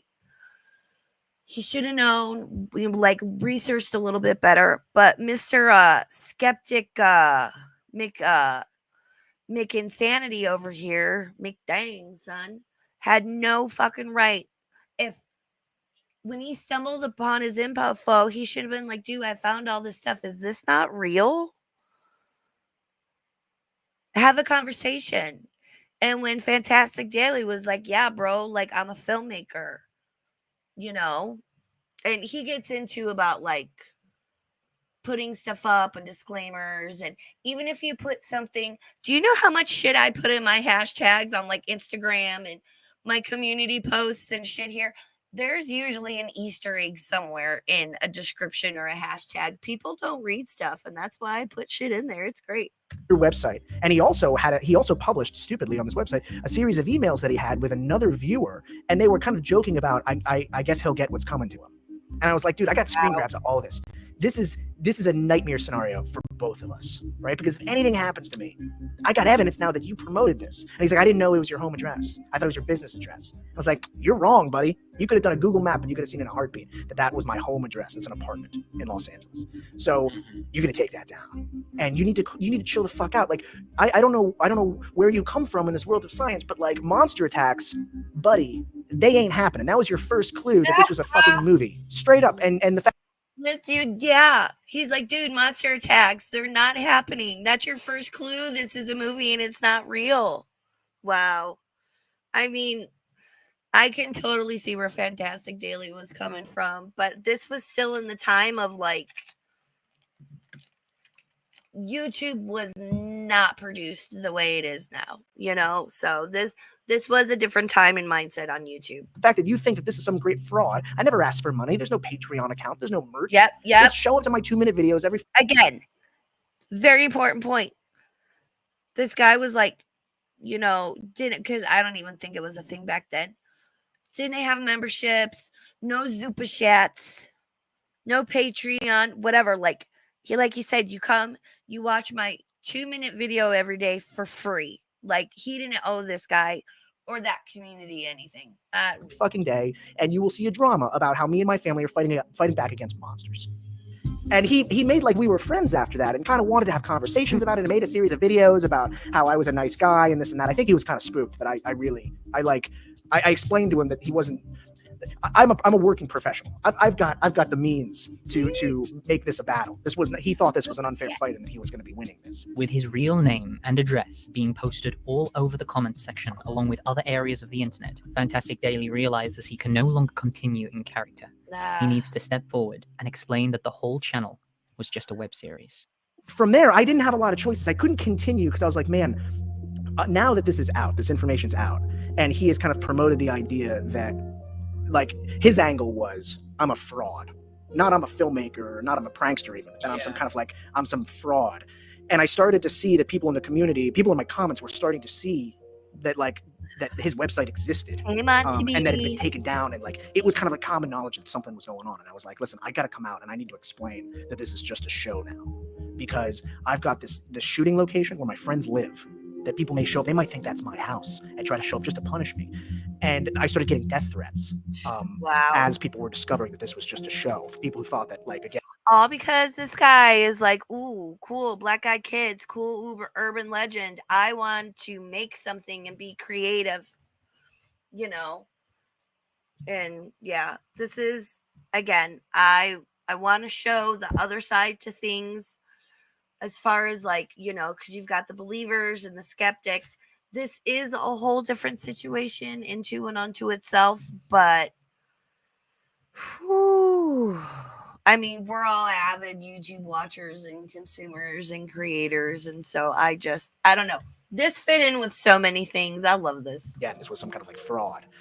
And I was like, man, this is a nightmare that this has gone off the rails like this. And so I made a video explaining, guys, this is just a found footage movie. There's not a big difference between this and Blair Witch, except you didn't buy a ticket to go to Blair Witch. You just showed up to a free movie. Like, this is a YouTube channel where you guys don't pay any money. You show up, you get the drama, and you get to walk away. Like, that's it. That's all this is. It's very immersive, and I understand that you guys might think that, like, you've been taken for I don't know, you've been tricked, and to a certain extent, you have been tricked into thinking it's real, but nothing's been taken from you. It's just been drama. And boy, they didn't like that. Holy shit. Like, I really thought, I was like, I'm going to change hearts and minds on this. I'm gonna come out. People are gonna be like, you're a genius. Yeah, you're a genius. I was like that at the time. I was like, dude, this is so good. Even now sitting here, I'm like, this guy is a fucking genius. And because of one crazy person that felt like that Fantastic Daily owed him something. And I love he brings up those points. Wow. He's like, you showed up for free. You know, but again, know your community. Know your YouTube community. I know my community. Oh, I know Gore World. I know Gore World. Trust me. That's why I don't. This is why certain things don't come out of my mouth. And I don't put certain things in my mouth. Take that as you will. Yes, dude. Holy, I've never seen anybody like you. And here clapping and stuff. Like, after this video, I'm going to be able to stand. I'm going to take a bow. I'm going to take a bow. People like Nightmind, they're going to make a video on this. This is a masterpiece. Aww. Never before have we seen an immersive story this deep. And no, man, holy shit. Even people who were on my side were like, you're an asshole. Fuck you. I hope you die. I don't know what it was. I don't know if I was just like, it sounded self-serving. It was just people fucking hated the fact that I admitted that it was fake. After he released a video explaining the whole thing was fake, It only got worse. No shit, 5,000 angry comments. Wow. Threatening me, saying that the people were posting my real address because by that time it was out. And people were commenting my real address. This is where he lives. People vandalized my wife's business. She has her own business. They So again, just to clarify for everybody, the way this relates to Black Eyed Kids is this guy had a channel named Fantastic Daily where he presented a whole saga drama series that he and his family were being attacked and haunted by Black Eyed Kids some years ago. It was found out that it was not real. He was a filmmaker. One dude lost his goddamn mind and doxed him. And then everything went to shit. And that's what we're watching. The YouTube channel that made this is called Inside a Mind. I've been subscribed to them for 2 years. They're fantastic. Highly recommend their channel. Look through their videos. They're great. vandalized her Yelp page. Links Like, are in to my this day, I think my description. IMDb page has been vandalized. Like, Really? yeah, it was crazy. And I've seen initially, I Square- was very scared. Did they do Yeah, see, I want this to be a more podcasty type thing too, so that's great for all those people that are just listening. Give me feedback. anything with your house? Like No. people standing outside or knocking on your No, door? no one ever came to the house. And I lived in a very kind of like small apartment complex, and so it was kind of easy for me to warn everybody, like, this is nonsense, craziness is going on. If you see anybody that you don't recognize, like, just be on the lookout. And everybody was very cool. And it was like a very bohemian place, so everybody understood. And I was nervous, though. I was like, I don't know how bad this can get. Pizzagate was kind of like a thing, I think, at that point. And like, I was like, I don't know if there's a crazy person that's going to show up. The only benefit I've got is that I live in Los Angeles, and that there aren't probably a lot of people in Los Angeles who think that this is uncool. They're the people that are going to think this is cool. But God forbid I lived anywhere else and they would fucking shoot me. Trying to revive the story didn't work either. And I tried for about a week or two to relaunch it. And it just didn't work because there were too many haters and there were too many people. Like, everybody understood it to be fake, and so it didn't have the same pull. And so I just abandoned it and just walked away from the channel because this is it. This is a time bomb that I can't do anything with. It sucks that I've got thousands of followers, but like, what am I gonna? There's nothing I can do with this. Aw, And poor guy. because of that doxing and because of other like family stuff, I was like, you know what, I'm gonna move. Like, I can't live here anymore. I don't want to live here anymore. I want like a clean break. We had just had a second child, and so we wanted to like live in the suburbs. So we moved across the country to the suburbs. After stepping away from the whole situation, FD decided to reflect on the events that unfolded. One of the things that stood out to him was a controversial plot point within his story that many of the angry comments refer to. And I think that's really important. I've said this a bunch of times. I did a lot of soul searching, trying to figure out, like, where did I go wrong in this? And we had a kind of like a subplot about my wife being pregnant with twins, and we lost one of the twins in the story, and I was crying, on camera. And so it was very traumatic. And where this was going, which it never got a chance to pay off, it was going to a place of my character needed to lose something big to be angry, so that he would literally build a new weapon, march out into the forest, and hunt down monsters. Like, that's where it was going. And I never got that opportunity. Like, I think I said this in my announcement video of it all being fake. It was like, Luke Skywalker, his aunt and uncle, they needed to die first, right, before he was allowed to go out on his mission. And people were really bent out of shape that I was like comparing myself to Luke Skywalker. I'm like, I don't mean it like that. I just mean, like, in any drama, like, you got to lose something. Everyone's too fucking sensitive these days, man. Everyone needs let's all calm down. Center. Seriously, though, like, society's falling apart. Goddamn. Before you're going to go to war. And so, like, losing a pregnancy because of a monster is like a good reason to like arm yourself against the monster. But people they did not like that. There's no, and so I really took that to heart of like, I pushed too many buttons there. Like, I crossed some lines. To me, though, there was an even bigger problem as to why this project fell apart. It was the audience he chose to promote it to. Yup. Promoting your story to a new audience that has never experienced an ARG before is not a bad idea, but you need to have some grasp on what kind of people you're promoting it to. Fantastic Daily only looked at the surface level description of what the paranormal community is. It's paranormal. They love ghosts. Therefore, they'll love this ghost story. Without taking into account, they don't just love ghosts. They believe in ghosts. And this particular group you were promoting it to aren't looking for stories. They're looking for proof. I mean, listen, I not only believe in ghosts, I have had many encounters and interactions, whether you want to call them ghosts, spirits, entities, energies, like all a ghost is. Okay, real quick, there's two different things, right? I think some hauntings can be like when something happens, like, you know, I live in the Wild West. Up in Virginia City, there was a lot of, you know, you're stealing my woman, or, you know, I'm gonna shooty bang bang, and that leaves a mark, that leaves an imprint when something like that happens. Bad things, emotional things, very traumatic things. I think that incident leaves like the energy of it, sort of like it brands it, like burns it into that area, and that energy replays or gets triggered, and is sort of like on a loop.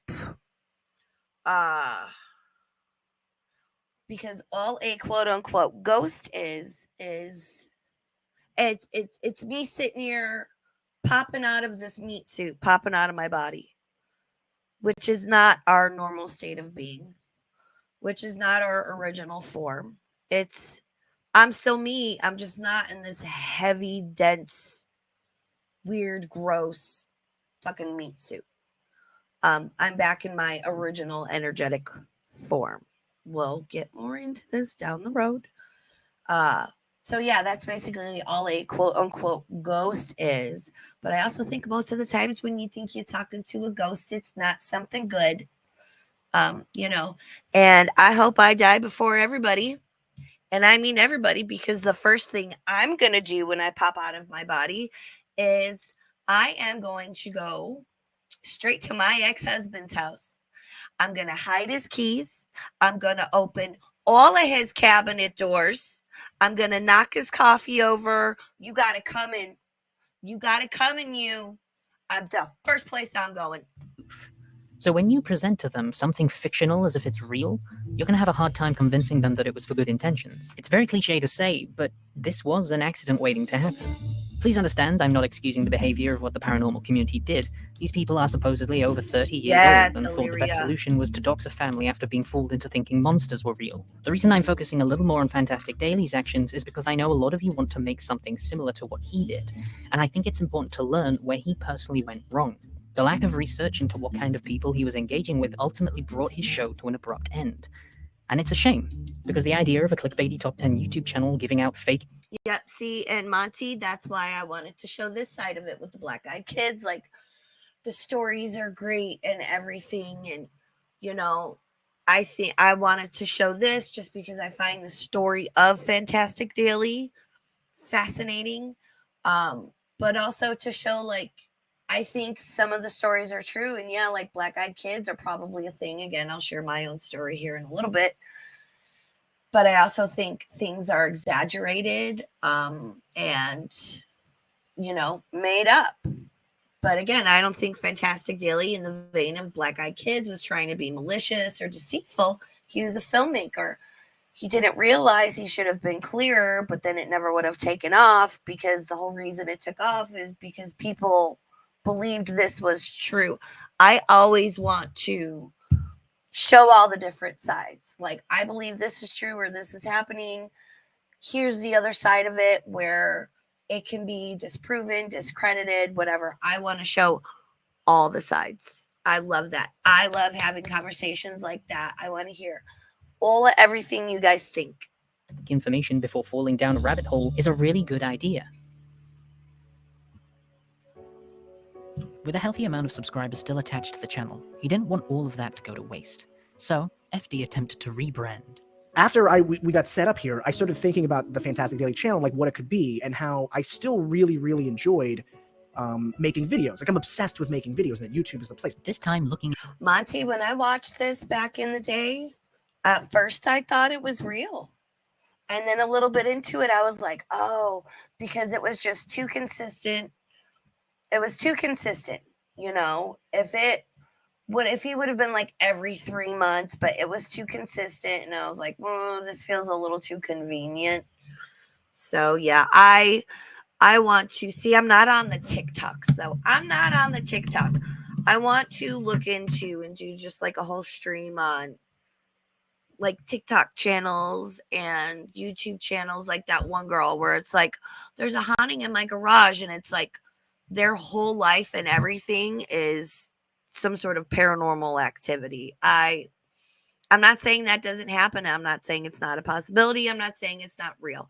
I'm just saying in some cases, I think it's a little too convenient. I understand some of those are ARGs, and I want to delve into it and check it out. Into the people behind the myths, how they were created, what lengths these people went to make something look real. What up, And so I thought, like, what would Fantastic Daily be if it wasn't like some Blair Witch I style fucking thing? hate Blair Witch. And I started thinking about what I had done and how I know there are other people out there who have done what I've done. And I started looking into it a bit more and really started looking I at hate urban that picture. legends I and fucking how hate that that stuff picture so operates much. and how 99% of it is clearly manufactured in the same way that I manufactured a Black-Eyed Kid story. And yet the end goals might be different, but fundamentally these are stories and myths that people are building for a community, not for money, just for fame, for entertainment value, or for some kind of like myth building. They want to be legends. And I just started digging into as many as I possibly could, and then kind of got connected into this other subsection of this. In the modern art world, there's a whole other subculture of pranksters and like viral video makers who are trying to they view this stuff as the new modern art. His whole new approach to this world was to explain that sometimes the story behind a myth or a Jersey mysterious Devil. creature found on footage can be far more bizarre than the creation itself. But a lot of the people still subscribed just weren't interested in that. They wanted it to be real. So when he covered a topic that was fictional, they couldn't grasp the concept of a story being told in a realistic manner. They referred to it always as a hoax.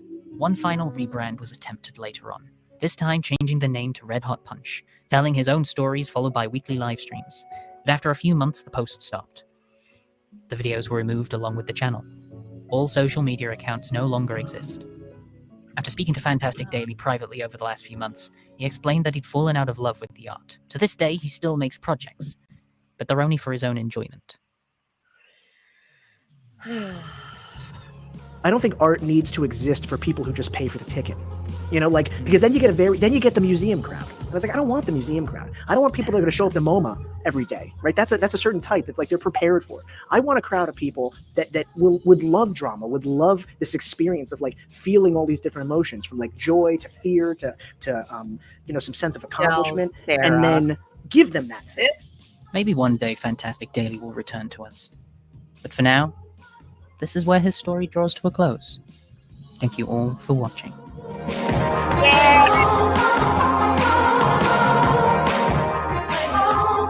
So good!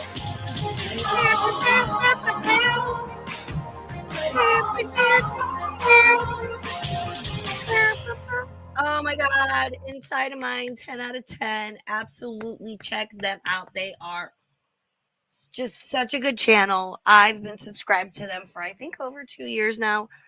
Absolutely love them. Oh, Sarah, you're an amazing artist. You stop it right now. You're amazing. Ooh, which one do we want? We're going to do... This one's called Golden Cage by Jimena Contreras. Music is from YouTube Studio. If you like this background music, Jimena Contreras has so many good like free little songs on the YouTube Studios. Okay, so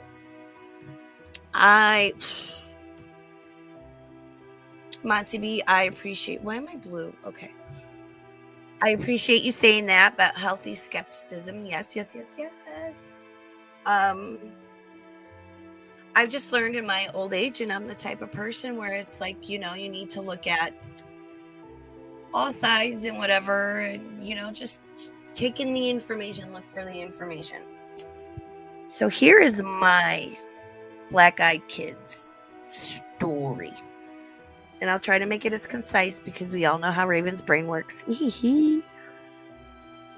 So, this was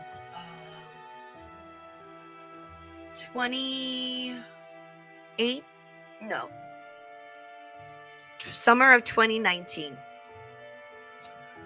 Hold on, let me look at this. Why is this so loud to me? I don't know. I'll turn it down on my mic.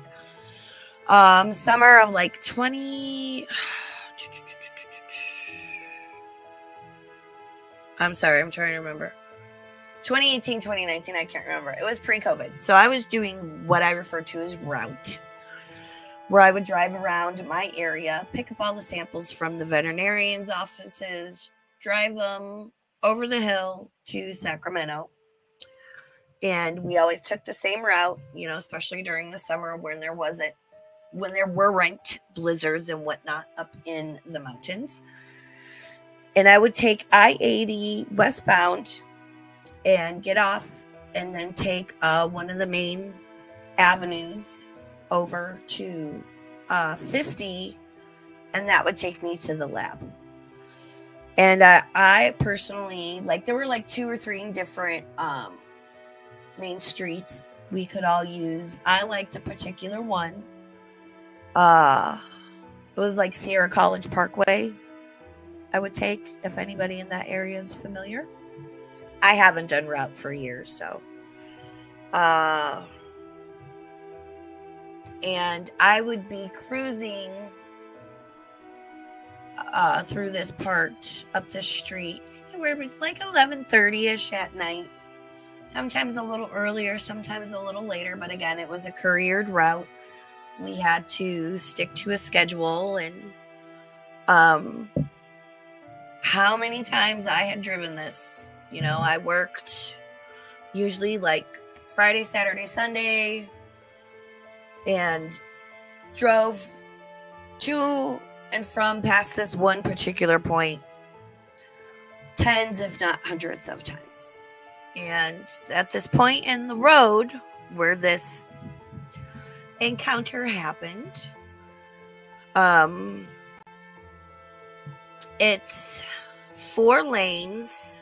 So 2 going, was it like 2 going north, 2 going south? Yeah, because then I-80 was east and west. Okay. And I'd be traveling north towards Rancho Cordova, kind of Folsom area, going from I-80 to State Route 50 on Sierra College Parkway. And there's a part in the road where it's like a big fancy subdivision. And so it's 2 lanes. You kind of go up a hill and around a curve a little bit. You've got the sidewalk and then this like a 5-foot sort of landscaped wall that then is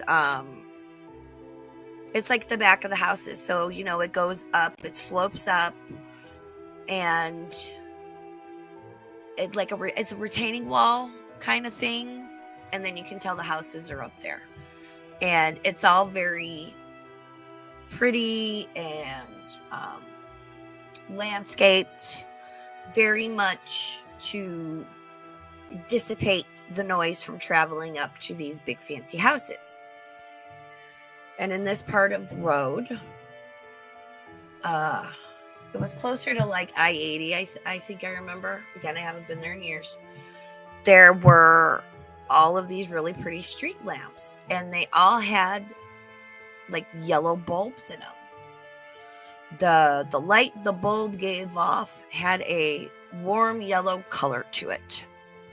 So here's me, of course, by myself, 11:30 at night, like, okay, you know, I've got to pee. I need to get to the lab. I'm ready to be done. I'm tired. I still have to drive back home because I love route. It was a lot.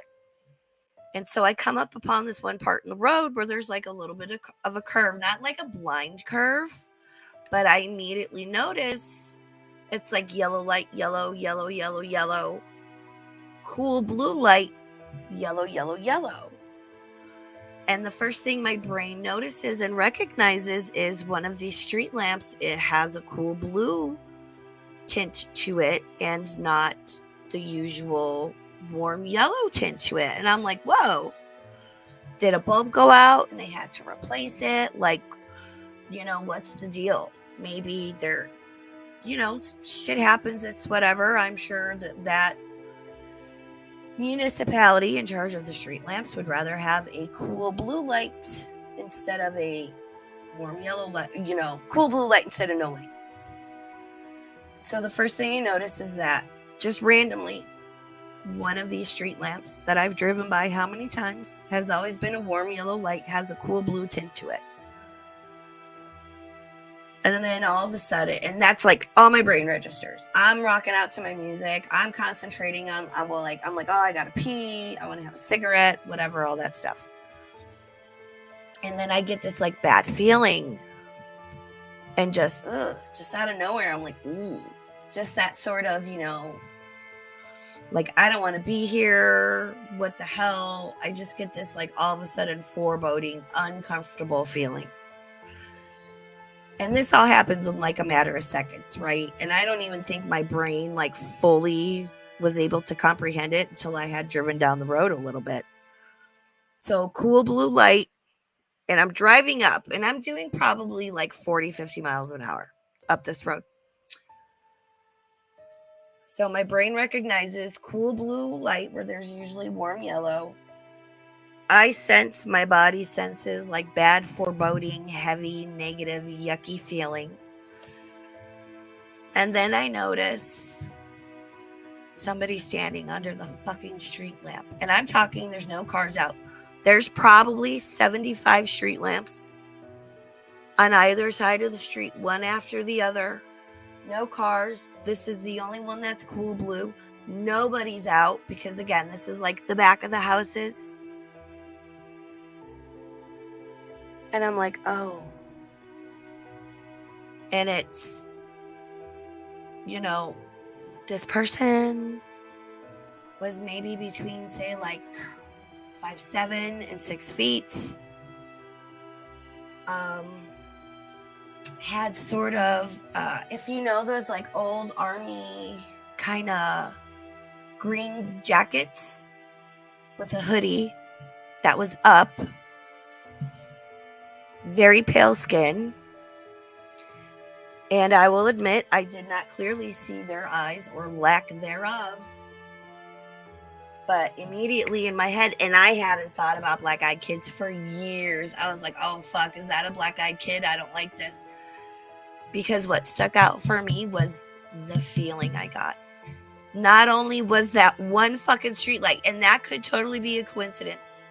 That could have just been the city put a blue light in there until it could repair it properly the next day. I will say I worked the next night, and that street lamp was yellow. My other two co-workers also went up and down that street before and after me the following nights. And I was the only one that saw that light be cool blue. I was the only one that saw somebody. And I told my coworker this. She's like, stop, because we were kind of friends too. She's like, stop. You're freaking me out. Now I have to go up one of the other avenues to get over to 50. And I was like, girl, you might. Like, you might want to. It was the feeling that this person, this being, whatever, gave me. And that's what I'd rather go on than be like, oh my God, I am always going to trust my senses and my energy and my abilities and what I pick up over sometimes what my eyes are telling me. Because, there are times, places, and things that can, your perception gets a little wonky, or they make you see things or whatnot. Believe me if you want to. Nobody has to. Again, I am never here to convince or convert anybody about anything. We're here to have fun and talk about stuff and all the facets of the things. And yes, I do 100% believe that whatever was standing under that streetlight was affecting it, because energy. That was not human energy I ran into. The foreboding sense and the fact that seemed a little like younger in their presentation. Kind of, I want to put it in with the black-eyed kids, Again, full admittance, I did not fully see their face or their eyes. It's the feeling I got from it. And all of this happened in a split second. Never saw anything like this again. That street lamp was never cool blue again. I'm just like, what the fuck? So, and I've had lots of other encounters we'll talk about down the road. Yep, Monty B, always trust your intuition. Exactly. Sarah K, it had cold energy. Oh, you know. Listen, we all know. Don't fight that intuition. Don't believe all the brainwashing and the bullshit of like, oh, it's not true and you're crazy. No. We're going to get into all that about why is all this shoved in our faces about quote unquote magic with a CK, not a C. And we're told it's not real, but then it's shoved in our faces. And we're going to get into all this stuff. And I just want to have an open conversation about it. You know, I'm not saying any of this is written in law. It's absolute. Saying there's a lot of stuff out there to explore and talk about. There's a lot of stuff I don't think while in body we're going to know or understand, or like I can cognitively think of things, but like I can't fully comprehend it because my little human bird brain can't. So I think next week, you guys, I want to hop back on some Jordan Maxwell. We kind of delved into in the first episode who he was, and, you know, was contacted very early on in his life by, some people want to say extraterrestrials. I consider he was contacted by higher level beings, and to give us the information and knowledge that he did. I love that man. I don't care if every single one of those streams gets claimed. It's more important to me to talk about Jordan and get his message out. So I think we're going to go back to Jordan Maxwell next week. Specifically, a couple of his lectures. I'm going to try and see if I can figure out how to edit them down, like certain parts, or just go in on certain parts, and which one I want to talk about. I don't know. I want to do, like, he has a lecture that's all about words and the power and what they mean. I think I might do his astrotheology lecture, which could get some people riled up and upset. But again, this is a place everyone's welcome.